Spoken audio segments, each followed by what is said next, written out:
Hello friends, welcome to our channel physics point by Ravinder.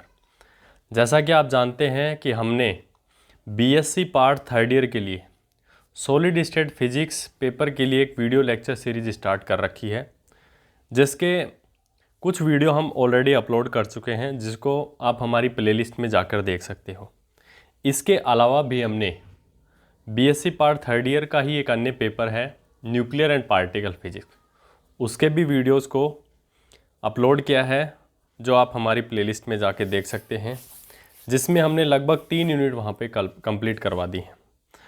तो आपका कोई फ्रेंड्स हो जो बीएससी फर्स्ट ईयर या सेकेंड ईयर में हो, उसको भी आप इन्फॉर्म कर सकते हैं कि हमारे जो वीडियो लेक्चर हैं उनका वो बेनिफिट ले सकें, ताकि जिसमें आपको यहाँ पे देखो सिस्टमेटिकली जो नोट्स होते हैं उनको यहाँ पे डिस्कस किया जाता है। और इसके एक बेनिफिट ये है कि आपको देखो नोट्स भी आपके साथ में साथ प्रिपेयर होते जाते हैं, और किस हिसाब से कोई टर्म कहाँ से कैसे आई तो उसका एक्सप्लेनेशन भी साथ में साथ हो जाता है, तो जिससे कम समय में हम जो अधिक जो मैटर है उसको प्रिपेयर कर सकते हैं। तो आज का जो हमारा जो टॉपिक है, प्रतिकर्षी घातांक का आयनिक क्रिस्टल की संपीड़ितता से निर्धारण करना। तो देखो ये जो टॉपिक है ना, एग्ज़ाम के पॉइंट ऑफ व्यू से बेहद महत्वपूर्ण है, क्योंकि शेखावाटी यूनिवर्सिटी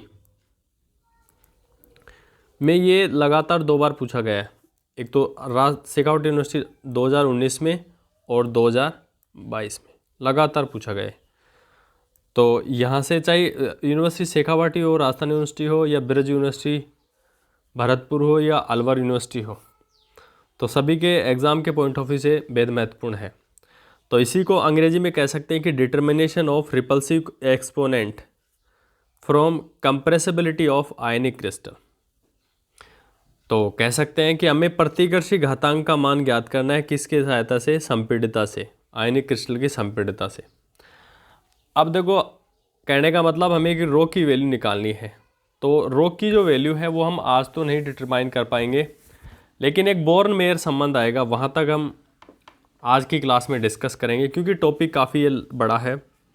तो सबसे पहले कुछ हमें अज्यूम करना है कि एक आयनिक क्रिस्टल के लिए मान लेते हैं कोई आयनिक क्रिस्टल है जिसका दाब, ताप और आयतन क्रम से मान लेते हैं। दाब क्या है? P है, ताप क्या है? T है, और आयतन क्या है?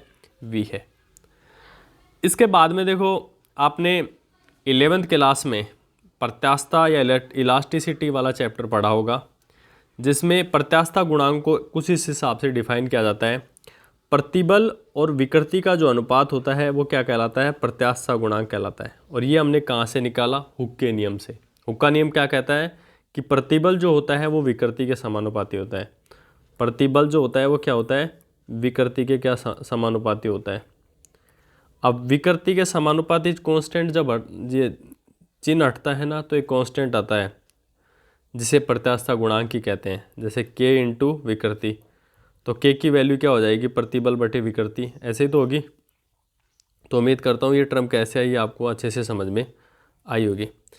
अब देखो प्रतिबल होता क्या है? कोई भी प्रत्यास्थ वस्तु है, जब आप इस पे बाह्य बल लगाओगे तो ये जो वस्तु है ये भी क्या करेगी? आप पे आंतरिक प्रत्यानयन बल लगाएगी। क्या लगाएगी? आंतरिक प्रत्यानयन, मतलब उसी अवस्था में आने के लिए ये वस्तु आप पे क्या लगाएगी? आंतरिक प्रत्यानयन बल लगाएगी। तो प्रतिबल की एक सिस्टमेटिक डेफिनेशन की बात करें तो वो क्या होती है कि एकांक क्षेत्रफल पर लगने वाला आंतरिक प्रत्यानयन जो बल है वो क्या कहलाता है? प्रतिबल होता है। देखो दाब की परिभाषा भी कुछ इस हिसाब से पढ़ी थी आपने। एकांक क्षेत्रफल पे लगने वाला बल दाब कहलाता है। तो यहाँ पे आंतरिक प्रत्यानयन बल जो होगा वो तो प्रतिबल हो जाएगा, और क्षेत्रफल, एकांक क्षेत्रफल पर लगने वाला जो बल है वो क्या हो जाएगा? दाब हो जाएगा। तो इस हिसाब से कह सकते हैं कि जो प्रतिबल की जो डायमेंशन और यूनिट जो है वो दाब के बराबर होगी। तो प्रतिबल को हम क्या लिख सकते हैं? dP। और विकृति क्या होती है? देखो विकृति आपने ऐसे पढ़ी होगी, विकृति बराबर आयतन में परिवर्तन बटे प्रारंभिक आयतन बटे प्रारंभिक आयतन। मतलब प्रारंभिक आयतन के रेस्पेक्ट में आयतन में कितना परिवर्तन हुआ, उन दोनों का जो अनुपात है वही क्या कहलाएगा? विकृति कहलाएगी। तो ये तो हो गया प्रतिबल आयतन में परिवर्तन dv बटे v प्रारंभिक आयतन माइनस साइन जो है आयतन में परिवर्तन जो कमी है, देखो किसी चीज़ पे आप बाह्य बल लगाओगे तो उसके आयतन में तो कमी आएगी ना। तो उम्मीद करता हूँ ये चीज़ें भी आपको अच्छे से समझ में आई होंगी। अब देखो यहाँ से k की वैल्यू क्या हो जाएगी, ये जो v है बटे के भी बटे में चला गया तो ऊपर आ जाएगा, तो k बराबर माइनस वी dp/dv ऐसा आपको मिल जाएगा। अब देखो हमें तो संपीड़ितता को डिफाइन करना है। देखो संपीड़ितता से हमारा टॉपिक क्या है, संपीड़ितता से प्रतिकर्षी घातांक का मान ज्ञात करना। तो सबसे पहले ये प्रश्न ये उठता है कि संपीड़ितता होती क्या है। तो आयतन प्रत्यास्था गुणांक का जो व्युत्क्रम है उसे ही क्या कहते हैं, संपीड़ितता कहते हैं। आयतन प्रत्यास्था गुणांक का जो व्युत्क्रम है वही क्या कहलाती है, संपीड़ितता। तो इसे बीटा से डिनोट करते हैं। तो बीटा बराबर क्या हो जाएगा, 1/k। k क्या है, आयतन प्रत्यास्था गुणांक। तो आयतन प्रत्यास्था गुणांक का जो व्युत्क्रम है वही क्या हो जाएगी, संपीड़ितता। तो यहाँ से देखो k की वैल्यू हम रखेंगे तो बीटा बराबर क्या हो जाएगा, 1/k। k की वैल्यू है माइनस v dp/dv। तो देखो मैं 1/बीटा की वैल्यू निकालूं तो 1/बीटा बराबर देखो इसके बटे में आ जाएगा, ये 1/बीटा बराबर माइनस वी dp/dv, ये टर्म्स आपको मिल जाएगी। तो उम्मीद करता हूँ कि बेसिक जो मैथमेटिक्स वो आपको अच्छे से आती होगी। तो 1/बीटा की जो वैल्यू है ये हमने यहाँ पे फाइंड आउट कर ली, इसको इक्वेशन नंबर 1 दे दिया। अब देखो ऊष्मागतिकी का प्रथम नियम आप केमिस्ट्री में पढ़ते हो, फिजिक्स में भी पढ़ते हो, बार बार पढ़ते हो, बीएससी सेकेंड ईयर में पढ़ा होगा, 11th में भी पढ़ा होगा। तो वो ऊष्मागतिकी का प्रथम नियम क्या है, dq बराबर du प्लस pdv। अब देखो यहाँ पे एक विशेष कंडीशन हम लेके चल रहे हैं, न्यून तापों पर तापीय प्रभाव को नगण्य मानने पर। इस स्थिति में क्या होगा, को दी गई जो ऊष्मा है वो क्या हो जाएगी, जीरो हो जाएगी। जब दी गई ऊष्मा जीरो हो जाएगी तो हमारे पास टर्म क्या बच जाएगी, du प्लस pdv बराबर जीरो। तो du बराबर क्या हो जाएगा, माइनस pdv। तो माइनस p की जो वैल्यू है वो किसके बराबर हो जाएगी, du/dv। और देखो हमें ये जो समीकरण लेके चले 1/बीटा बराबर माइनस v dp/dv, तो dp/dv की वैल्यू हमें निकालनी है, वो किसके बराबर हो जाएगी। देखो हमारे पास p की वैल्यू तो है लेकिन dp/dv की वैल्यू हमें निकालनी है ताकि उसको समीकरण 1 में हम काम में ले सकें। तो देखो p की वैल्यू dp/dv की वैल्यू निकालने के लिए हम क्या करेंगे, v के सापेक्ष क्या करेंगे, अवकलन करेंगे। तो ये जो है d2v/dv² हो जाएगा और इसका क्या हो जाएगा, माइनस dp/dv। तो माइनस dp/dv की जो वैल्यू है ये क्या हो जाएगी, d2v/dv²। तो समीकरण 1 में रखेंगे तो 1/बीटा तो ऐसे कैसे, माइनस dp/dv किसके बराबर है, d2u/dv²। तो माइनस देखो यहाँ से ख़त्म हो जाएगा, आपके पास जो टर्म बचेगी 1/बीटा बराबर बच जाएगा आपके पास v d2u/dv²। इसको समीकरण 3 दे देंगे। अब देखो नेक्स्ट क्या करते हैं, अब देखो एक आयनिक क्रिस्टल NaCl पर विचार करते हैं। मतलब एक NaCl क्रिस्टल हमने ले लिया क्योंकि हमने माना था ना कि एक आयनिक क्रिस्टल है जिसका ताप, दाब और आयतन हमें दिया हुआ है।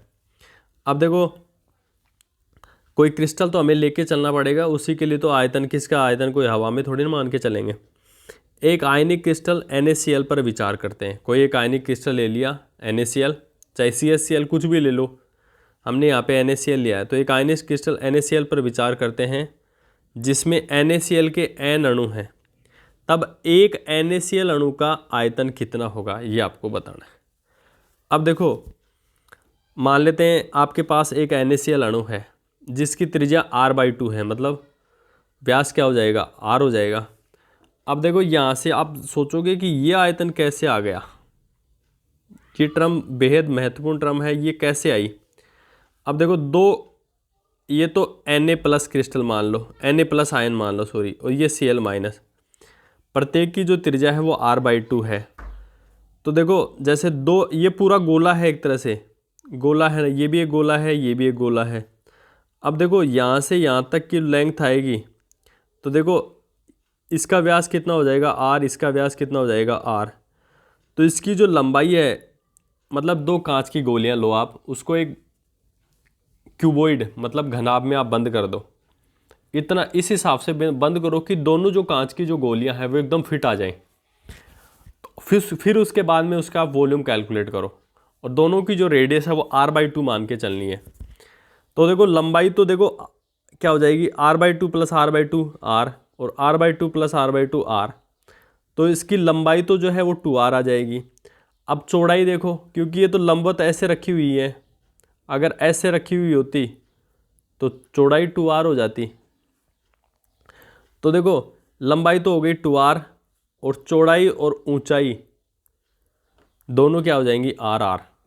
तो एक बात देखो, आप इसको चीज़ को आपको दिमाग में कल्पना करनी पड़ेगी इसके कि कैसे कांच की दो गोलियां हम लें, जो एक घनाभ का जो आकार का जो बॉक्स है उसमें पूरी तरह से फिट आ जाए, तो उसका आप वॉल्यूम कैलकुलेट करो तो आपको 2r³ ही मिलेगा। तो घनाभ का जो आयतन क्या होता है, लंबाई गुणा चौड़ाई गुणा ऊंचाई। तो देखो NaCl के एक अणु का जो आयतन हमारे पास कितना आ गया, 2r³। अगर हमारे पास NaCl के n अणु हो तो उनका आयतन कितना हो जाएगा, V बराबर 2nr³, मतलब n से गुणा हो जाएगा। अब देखो हमें dV/dr हम कैलकुलेट करना चाहें तो 2n तो ऐसे कैसे रह जाएगा और r³ का क्या हो जाएगा, 3r²। तो ओवरऑल हम कह सकते हैं कि dV/dr की जो वैल्यू है कितनी आ जाएगी हमारे पास, 6nr²। अब देखो आगे हम कैलकुलेट कर रहे हैं, du/dv हमें निकालना हो तो हम कैसे कैलकुलेट कर सकते हैं। तो देखो du/dr और dr/dv, तो देखो r से r कैंसिल हो जाएगा, तो du/dv इस टर्म को ऐसे भी लिख सकते हैं, कहने का मतलब। अब देखो हमें तो ऊपर देखो हमने कैलकुलेशन की थी d2u/dv², इसकी वैल्यू चाहिए, किसकी वैल्यू चाहिए, d2u/dv²। तो इसकी वैल्यू चाहिए तो हम क्या करेंगे, देखो dV/dr एक बार तो हमारे पास, du/dv तो एक बार तो हमारे पास है, हमें तो डबल डेरिवेटिव चाहिए, तो इसका क्या करेंगे, देखो डिफ्रेंशिएशन करेंगे। तो देखो इसको फर्स्ट फंक्शन मान लो, इसको सेकंड फंक्शन मान लो। जब एक का होगा तो दूसरे का नहीं होगा, जब दूसरे का डिफ्रेंशिएशन होगा तो पहले का नहीं होगा, आपने बेसिक बिल्कुल पढ़ा होगा। तो देखो सबसे पहले ये देखो, ये जो टर्म है ये बहुत ही समझने वाली टर्म है, बहुत काम की टर्म है, यहीं पे आप मतलब गच्चा खा सकते हो। तो सबसे पहले वाला जो फंक्शन है ये ऐसे कैसे रह जाएगा, इसका करेंगे तो ये क्या बन जाएगा, d2 dV/d dr/dv। देखो इसका कर लेंगे एक बार, तो इसको ऐसे ही करके छोड़ देते हैं। अब देखो इसका सेकंड dr/dv का तो हमने कर लिया, तो इसको तो अब आगे ले लो। अब हम क्या किसका करेंगे, इसका करेंगे, डिफ्रेंशिएशन करेंगे। अब देखो यहाँ पे dr है, यहाँ पे dv है, तो डबल डेरिवेटिव तो बन नहीं रहा, तो हमें क्या करना पड़ेगा, बनाना पड़ेगा। तो देखो किस हिसाब से हम डबल डेरिवेटिव बना सकते हैं, इसके लिए देखो इसको तो आपने आगे ले ही लिया। अब हम क्या करेंगे, dr से ऊपर नीचे गुणा करेंगे, तो dr से ऊपर नीचे गुणा करेंगे तो देखो dr² आ जाएगा। देखो ये तो v में डबल डेरिवेटिव बन गया, dv², इसको dr² में बनाना पड़ेगा। तो देखो du/dr तो है, तो dr से ऊपर नीचा गुणा करके देखो हम इसको बनाना पड़ेगा। तो ये तो आगे ऐसे कैसे रहेगा, इसमें तो कोई दिक्कत है ही नहीं। उसके बाद में ये जो टर्म है ना, इसको हम किस हिसाब से लिखेंगे, देखो d/dr और du/dr। अब देखो dr से हमने भाग दिया है तो dr से गुणा भी करना पड़ेगा, और देखो एक d/dv बच जाएगा ऐसे कैसे। तो इसको डिफ्रेंशिएशन करने के बाद में ये d2u/dr², और देखो dr/dv यहाँ पे, dr/dv यहाँ पे, तो टर्म देखो कुछ इस प्रकार से बन जाएगा। तो दो dr/dv हैं, तो dr/dv का स्क्वायर और इसका बन जाएगा d2u/dr²। तो देखो ये बहुत ही महत्वपूर्ण जो टर्म्स हैं ये थी, ये जो आपको आनी चाहिए।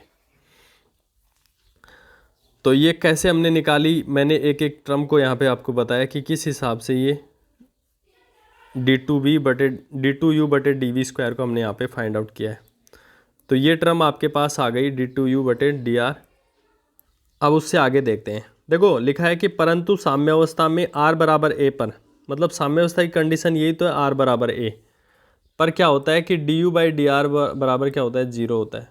तो du/dr 0 होता है, तो ये जो टर्म है यह क्या हो जाएगी, 0 हो जाएगी, तो ये टर्म बचेगी। तो d2u/dv² एट r = a पे, तो ये टर्म 0 हो गई, यहाँ पे बचा dr/dv का होल स्क्वायर r बराबर a पे d2u/dr² r बराबर a पे क्या होगा, ये साम्यावस्था की कंडीशन में ये आपको ये मिल जाएगी r बराबर a पे। ये तो 0 हो ही गया। अब देखो समीकरण 4 से dr/dv का क्या करेंगे, मान रख लेंगे। dr/dv का यहाँ पे मान रखेंगे इसकी जगह। तो देखो d2u बटे dv स्क्वायर r बराबर a पे, ऐसे कैसे। तो देखो dr/dv at r equals to a पे समीकरण 4 में चलेंगे। देखो dr/dv की वैल्यू हमने रखनी है, dr/dv समीकरण 4 कहाँ है, सॉरी समीकरण 4, सॉरी समीकरण 4 ही है। देखो dv/dr है, हमें तो dr/dv की वैल्यू चाहिए r बराबर a पे। तो देखो 1 ये हो जाएगा, dr/dv की वैल्यू कितनी है, देखो 6n r स्क्वायर, और हमें किसकी चाहिए, ये तो dv/dr की वैल्यू, सॉरी बार बार गड़बड़ हो रही है। तो dr/dv की वैल्यू कितनी हो जाएगी, 1/36 n स्क्वायर a4 हो जाएगा, n स्क्वायर a4। देखो ये वैल्यू आप ध्यान रखो, इससे वैल्यू हम रख रहे हैं। तो देखो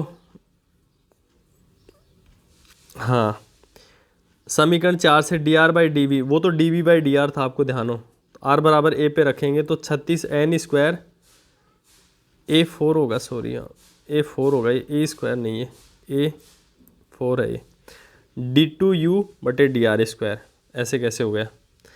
अब देखो समीकरण 3 से साम्यावस्था r बराबर a पर संपीड़ितता कितनी होगी, तो ये तो d2u बटे dv स्क्वायर की वैल्यू हमने निकाल ली। अब समीकरण 3 से देखो, समीकरण 3 क्या कहता है, समीकरण 3 साम्यावस्था में लगाएंगे। देखो बीटा बराबर, समीकरण 3 ये आ गया साम्यावस्था में। देखो इसको बीटा नोट बोल देंगे, इसको वी नोट बोल देंगे r बराबर a पे, और r बराबर a यहाँ पे भी कंडीशन लगाते हैं। 1/बीटा नोट बराबर हो जाएगा वी नोट d2u बटे dv स्क्वायर r बराबर a पे। तो देखो यहाँ पे वापस चलेंगे, देखो ये कैलकुलेटिंग पार्ट है थोड़ा। तो 1/बीटा नोट हो गया, वी नोट हो गया, और d2u बटे dv स्क्वायर r बराबर a पे। यही तो था वहाँ पे इक्वेशन कि r बराबर a पे लिए, वही समीकरण हमने वो दोबारा से लिखी है। तो 1/बीटा नोट ऐसे कैसे। अब देखो वी नोट क्या है, वी बराबर क्या होता है, 2nr3, ऐसे निकाला था हमने। अब साम्यावस्था में लेंगे तो वी नोट, तो r की जगह क्या लिखेंगे a, तो a³ हो जाएगा। तो 2na³, और ये जो टर्म है इसकी वैल्यू देखो यहाँ से d2u बटे dv स्क्वायर r बराबर a पे, इसकी वैल्यू कितनी है, 1/36 n स्क्वायर a4 बटे इंटू d2u बटे dr स्क्वायर r बराबर a पे। ये हो गई ये टर्म, ऐसे कैसे। अब जो कैंसिल हो रहा है उसको कैंसिल कर देते हैं। अब देखो एक n से एक कैंसिल हो रहा है, a4 है नीचे तो, और ऊपर a³ है, तो नीचे एक a बच जाएगा, और 18 बार ये जाएगा, तो 18 na d2u बटे dr square at r equals to a। अब देखो तो d2u बटे dr स्क्वायर r बराबर a पे वैल्यू कितनी हो जाएगी, देखो 18 na बटे बीटा नोट, ये वैल्यू रह जाएगी। अब देखो हमें क्या करना है, बोर्न मेयर संबंध बताना है, तो हमें निकालना है। उसके बाद में देखो प्रतिकर्ष से जो घातांक है उसकी जो वैल्यू हम नेक्स्ट क्लास में निकालेंगे। आज जो हमारा जो टॉपिक थोड़ा बड़ा हो जाएगा ज़्यादा। तो यहाँ पे देखो a स्क्वायर से दोनों पक्षों को गुणा करने पर, a स्क्वायर से गुणा करेंगे, इसको भी a स्क्वायर से गुणा कर दिया। अब देखो यहाँ पे a पहले से था, तो ये ऐसे बन जाएगी 18, ये टर्म a स्क्वायर से गुणा करने के बाद 18 na³, a तो पहले है तो बटा बीटा नोट, और 18 na³ को कैसे लिख सकते हैं, देखो हम 9 इंटू 2na³, ऐसे लिख सकते हैं ना, 9 इंटू 2na³। अब देखो 2na³ क्या है, वी नोट की वैल्यू तो है साम्यावस्था में। तो ये समीकरण कुछ ऐसे बन जाएगी, a स्क्वायर d2u बटे dr स्क्वायर r बराबर a पे बराबर 9 वी नोट बटे बीटा नोट। तो ये जो समीकरण है ये बोर्न मेयर संबंध कहलाता है। ये समीकरण क्या कहलाता है, बोर्न मेयर संबंध। तो उम्मीद करता हूँ आज की क्लास में हम इतना ही करेंगे। तो उम्मीद करता हूँ कि ये जो टॉपिक है आपको अच्छे से समझ में आया होगा, और इसको आप एक बार और देखोगे तो आपको और अच्छे से समझ में आएगा। तो आज की क्लास में इतना ही, और मिलते हैं नेक्स्ट क्लास में। तब तक के लिए नमस्कार, जय हिंद। और अभी तक आपने हमारे चैनल को सब्सक्राइब नहीं किया है तो प्लीज़ सब्सक्राइब करें ताकि हमें मोटिवेशन मिले।